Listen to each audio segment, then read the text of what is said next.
Il est 8h10, soyez les bienvenus sur RCF et Radio Notre-Dame. Après votre journal local, place à l'invité de la matinale. Le 18 juillet 2020, un feu d'origine volontaire avait sérieusement endommagé la cathédrale de Nantes. Ce week-end, Clara, elle rouvre au public. Et justement, vous en parlez ce matin avec votre invité. Il s'agit de Mathieu Lours, historien de l'art, spécialiste des cathédrales, également auteur de l'ouvrage Autant des cathédrales paru aux éditions du Cerf. Bonjour Mathieu Lours. Bonjour. Et merci d'avoir accepté notre invitation. La maire de Nantes, Johanna Rolland, sera également avec nous dans quelques minutes. Mais pour commencer, une cathédrale qui renaît de ses cendres, c'est quand même toujours une excellente nouvelle. C'est toujours une excellente nouvelle, même si à chaque fois on aurait aimé qu'elle n'ait pas besoin finalement de passer par cette épreuve pour retrouver sa splendeur.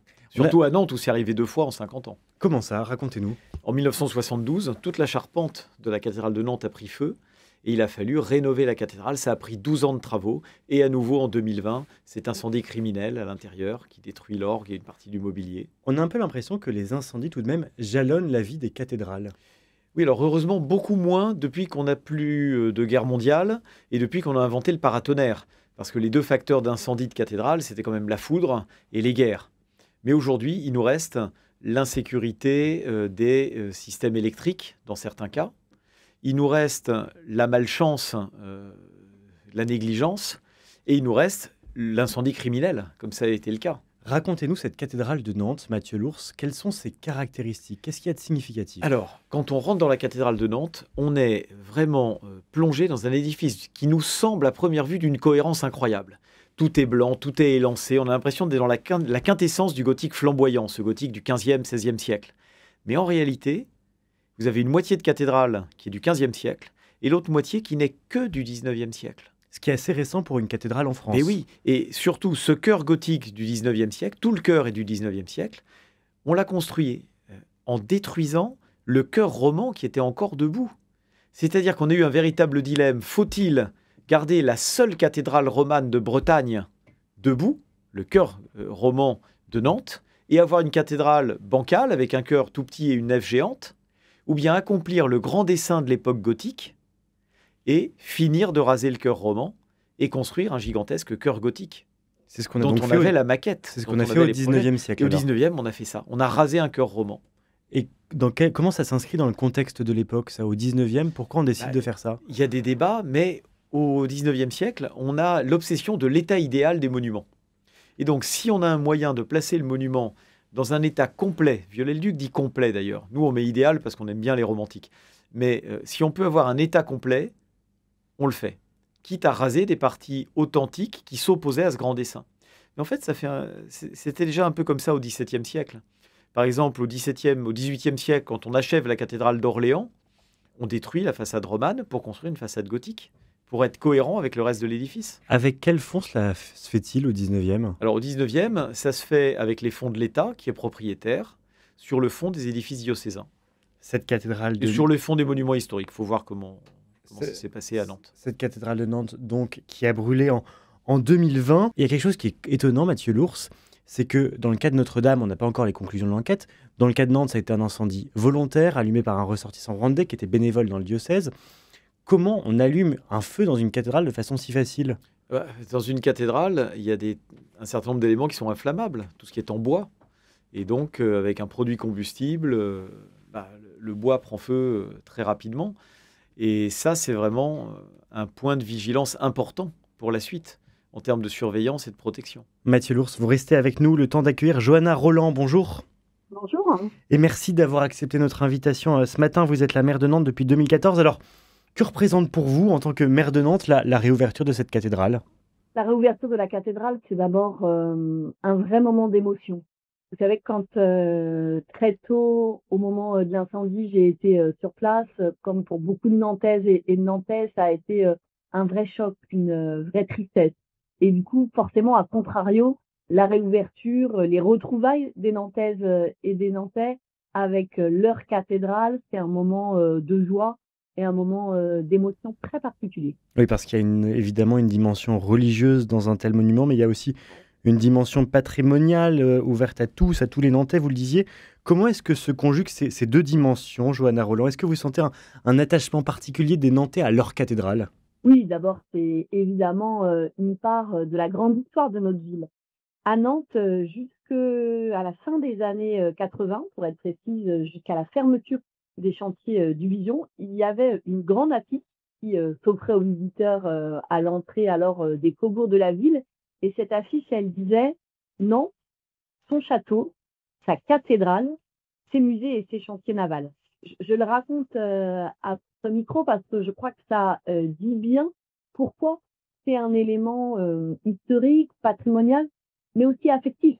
Nombre de Nantaises et de Nantais ont un lien particulier avec la cathédrale, des souvenirs individuels, collectifs. Et puis ensuite, il y a la deuxième dimension que vous évoquez, et j'ai évidemment une pensée forte pour l'ensemble des catholiques nantais. Je sais à quel point pour eux, ce moment de la réouverture est un moment absolument privilégié. D'abord, à nouveau, il pourrait y avoir les offices, la messe dès le dimanche 26 septembre, et c'est forcément pour l'ensemble de la communauté catholique à Nantes, mais au-delà, dans l'Ouest, d'une manière générale, un très très grand temps qui se prépare. Oui, Mathieu Lours, au-delà de la dimension religieuse, il y a la dimension patrimoniale dont parle Johanna Roland. Les Français sont attachés à leur cathédrale. Oui, et d'ailleurs, je voulais remercier aussi Johanna Roland, parce que la ville de Nantes, elle aussi, a reconstruit une église qui a brûlé. La basilique Saint-Donatien a brûlé, toute la toiture a brûlé un peu après la cathédrale. Donc elle aussi, elle a un grand chantier patrimonial qui a mené sur le patrimoine municipal, et pour les mêmes causes. Comment vous expliquez un tel attachement aux cathédrales? On l'a vu avec Notre-Dame, on le voit à nouveau là pour la cathédrale de Nantes. Parce que l'Église dit quelque chose de ce qui est plus grand, de ce qui est sacré, même si on n'est pas croyant, même si on croit en d'autres foi qu'en la foi chrétienne, on ne peut pas nier qu'une Église, c'est quelque chose qui représente le sacré. Et donc, c'est aussi, bien souvent, le plus bel édifice du quartier, du village ou de la ville.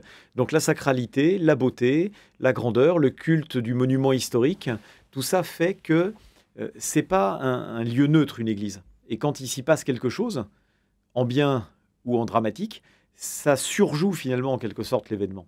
Alors, tout ne sera pas rouvert dans la cathédrale de Nantes dès ce week-end. Il y a notamment la tribune du Grand Orgue, le vitrail principal qui vont rester encore fermés au public. Mais pour autant, que verront les Nantaises et les Nantais et puis toutes les personnes qui voudront se rendre dans cette cathédrale? Johanna Roland, je rappelle, vous êtes la maire de Nantes. J'imagine que vous avez déjà pu la visiter. Qu'est-ce qui vous a frappé en rentrant dans cette cathédrale rénovée?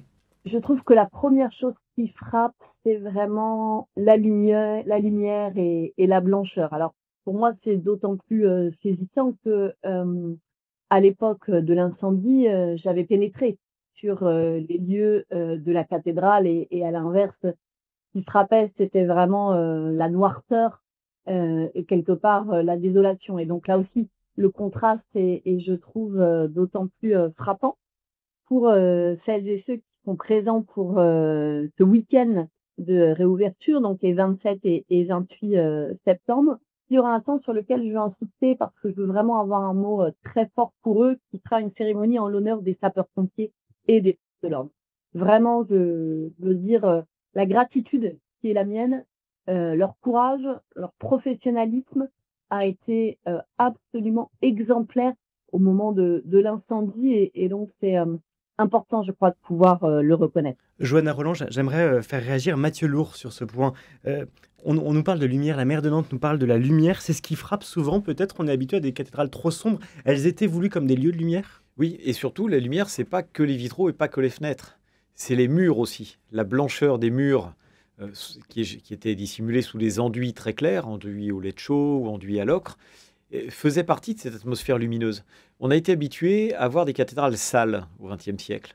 Et donc, on avait l'impression qu'on était dans des grottes où vous aviez des sources de lumière. Mais la cathédrale, c'est pas la caverne de Platon. La cathédrale, c'est la lumière du Christ. Et donc, cette lumière, elle est partout. Il y a une plénitude, un équilibre entre la lumière et la couleur des murs. Et d'ailleurs, on le voit, les vitraux qui souvent sont sur les vitraux 13e, qui sont avec une dominante de bleu, un bleu de manganèse, quand ça joue sur un mur ocre, ça révèle les couleurs. C'est la théorie des complémentaires, hein.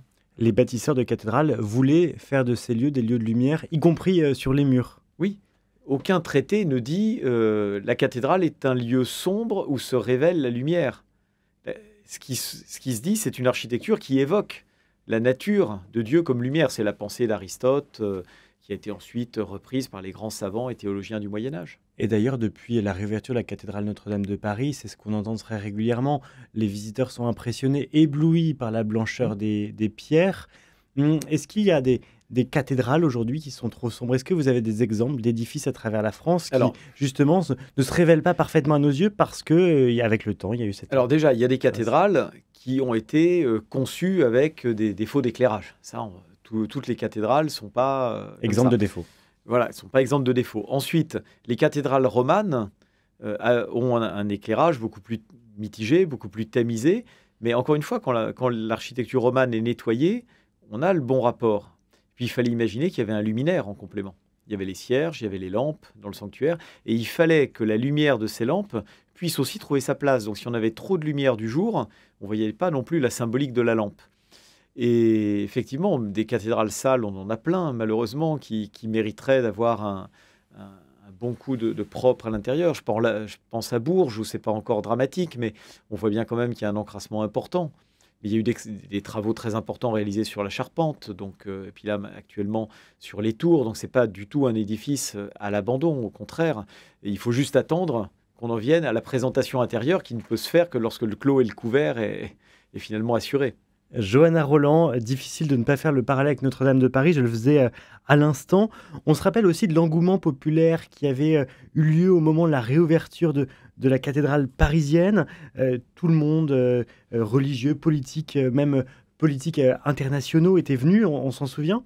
Est-ce que vous aussi, en tant que maire de Nantes, à l'occasion de la réouverture de la cathédrale de votre ville, vous souhaitez faire de ce moment un moment de fraternité, peut-être au-delà des clivages ? Oui, totalement. Je crois que c'est un moment dans lequel chacune et chacun, quelle que soit son histoire, quel que soit son parcours de vie, qu'il soit croyant ou non croyant, doit pouvoir se retrouver. En tout cas, c'est vraiment l'état d'esprit qui est le mien. Mais au-delà, je crois, l'état d'esprit qui est celui de toutes celles et tous ceux qui se sont particulièrement impliqués dans ce moment. Je l'ai dit pour l'État, je pense évidemment au service de la préfecture, mais aussi à la direction régionale des affaires culturelles. Puis je pense à l'évêque de Nantes qui, à chacune des étapes, a eu, je me permets de le dire, des mots très forts appelant justement à cet esprit de concorde. Et je crois que dans les temps tumultueux que nous traversons, nous avons bien besoin de ces moments de rassemblement et d'apaisement. Est-ce que vous attendez justement, Johanna Rolland, en tant que responsable politique locale, de la part des catholiques, de la part peut-être de la hiérarchie catholique, justement, un rôle d'unifiant, de fraternité? Je crois que chacun est dans son rôle. En tout cas, je peux dire qu'à Nantes, le travail se passe dans un bon état d'esprit. Et vraiment, la semaine dernière, on a pu avoir une première cérémonie dédiée aux entreprises qui ont travaillé sur le chantier de la restauration. Et l'évêque de Nantes a eu des propos tout à fait forts et justes en ce sens. Je crois que dans ces moments-là, on doit chacune et chacun se hisser à la hauteur d'un événement historique particulier. Événement historique particulier. Johanna Rolland, je fais réagir Mathieu Lours là-dessus. C'est aussi le rôle des cathédrales d'avoir ces événements particuliers? Oui, au rythme de leur construction, de leur rénovation, aux événements historiques qu'elles abritent, elles jalonnent l'histoire de France. Et au-delà de la France, même dans le monde entier, la cathédrale n'est jamais un édifice anodin. Alors ça, évidemment, on le pense pour Notre-Dame. On a en tête tous les Te Deum qui ont pu y être chantés. Est-ce que c'est vrai aussi des cathédrales comme celle de Nantes? Mais les Te Deum étaient chantés partout en France. Lorsqu'il y avait un grand événement de la monarchie, on avait dans chaque cathédrale le Te Deum qui était chanté pour la victoire du roi. À Notre-Dame, comme dans les autres, c'est parce qu'à Notre-Dame, vous aviez les grands corps de l'État qui étaient présents. Donc les cathédrales forment une sorte de réseau qui exprime, sous l'Ancien Régime, l'unité de la France gallicane autour de son roi. Et aujourd'hui, il n'y a plus de roi, il n'y a plus vraiment de France gallicane, mais il y a une France et il y a des catholiques en France. Et quand il y a des événements qui sont célébrés dans une cathédrale ou dans les cathédrales de France, ils ont encore évidemment un rôle social, historique et culturel à jouer. Mais on voit bien les politiques, on voit bien même les entreprises qui participent au chantier. Il y a une forme de fierté quand même quand on restaure une cathédrale, bien au-delà de l'aspect religieux, bien de l'aspect catholique. Parce que depuis le 19e siècle, la cathédrale, c'est le monument par excellence. Les romantiques allemands, Victor Hugo, ont transformé la cathédrale en une sorte de mythe moderne.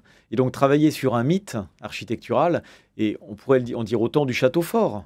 C'est aussi fantastique de travailler sur un château fort. Mais il y a une différence entre le château fort et la cathédrale. C'est qu'il n'y a plus de féodalité, mais il y a toujours la messe catholique. Donc avec la cathédrale, on a en plus un édifice qui nous impressionne parce qu'il sert toujours à ce à quoi il servait depuis 17 siècles. Mathieu Lours, vous êtes historien de l'art, spécialiste des cathédrales. J'imagine que vous devez avoir un avis peut-être très tranché sur la manière dont les évêques s'occupent de leur cathédrale ou comment l'Église catholique s'occupe de la cathédrale. Quel est cet avis? Alors que l'Église catholique s'est réappropriée ces édifices. Moi, je trouve que depuis 40 ou 50 ans, les choses vont vraiment dans le bon sens. C'est-à-dire que l'importance du patrimoine, le fait de ne pas considérer le patrimoine comme quelque chose qui est du passé, mais quelque chose du temps présent, et on voit le soin qu'apportent les évêques à la réalisation de mobilier liturgique depuis 30 ou 40 ans. À Paris, évidemment, avec le Nouvel Hôtel, mais aussi à Coutances, aussi dans plein d'endroits. Qui a fait polémique, d'ailleurs. Oui, mais les nouveaux hôtels faisaient déjà polémique au XIIIe siècle et au XVIIIe siècle. J'ai trouvé des chanoines qui s'empoignent au XVIIIe siècle à Noyon pour savoir où serait mis l'hôtel et quelle forme il aurait. Donc, l'essentiel, c'est que ça ne laisse pas indifférent, justement. Et d'ailleurs, le mobilier liturgique de Nantes, est-il changé à l'occasion de cette réouverture? Alors, je vous avouerai que je n'ai pas regardé ce qu'il en était du point de vue du mobilier liturgique, mais je n'ai pas entendu parler de consécration d'un nouvel hôtel. Cette partie-là de l'édifice a été épargnée par l'incendie, donc je n'ai pas entendu parler d'un nouveau mobilier qui était déjà un mobilier très digne, très beau et très décent. Ce qui a été touché, c'est davantage l'orgue. Oui, malheureusement. Qu'on ne verra pas d'ailleurs, qui ne jouera pas ce week-end. Oui, mais vous avez l'orgue de chœur, restauré par Nicolas Toussaint vraiment de manière exceptionnelle. C'est le plus gros orgue de chœur de France lorsqu'il a été réalisé. 3 claviers, c'est déjà un orgue de cathédrale. Mathieu Lours, pour conclure cette émission sur la réouverture de la cathédrale de Nantes, vous, en tant qu'expert, en tant qu'historien de ces cathédrales, sur quels détails on peut s'attacher en voyant les images ce week-end? Qu'est-ce qui, dans cette cathédrale de Nantes, est peut-être singulier? De la cathédrale ou de ce qu'on verra après la restauration? L'un ou l'autre, comme vous voulez. Alors, la singularité d'après la restauration, c'est qu'il restera des stigmates de l'incendie. C'est que certains piliers de la cathédrale n'ont pas été nettoyés. Et donc, on aura volontairement, parce que c'était très compliqué, c'était pas forcément nécessaire. Donc, on aura des traces visibles de cet incendie. Donc, on a vraiment écrit une page. C'est comme une goutte d'encre qui tomberait sur un beau manuscrit. On dit qu'on la laisse. Donc, je trouve ça très beau, cette espèce de capsule mémorielle que seront ces traces de noircissement. Et puis, je pense que l'essentiel sera aussi de regarder ce qui manque, de regarder cette tribune vide, l'orgue qui manque. Alors, c'est échafaudé, etc. Mais par la pensée, on peut imaginer que ce chantier s'achèvera par la renaissance du grand orgue, par la renaissance du vitrail de façade, et que c'est en fait la mi-temps du travail. Merci beaucoup Mathieu Lours. Je voudrais remercier également Johanna Roland, maire de Nantes, qui a répondu à nos questions. Mathieu Lours, je rappelle que vous êtes historien, spécialiste de l'art, spécialiste des cathédrales, et vous avez notamment publié « Rebâtir Notre-Dame de Paris » aux éditions Talendier.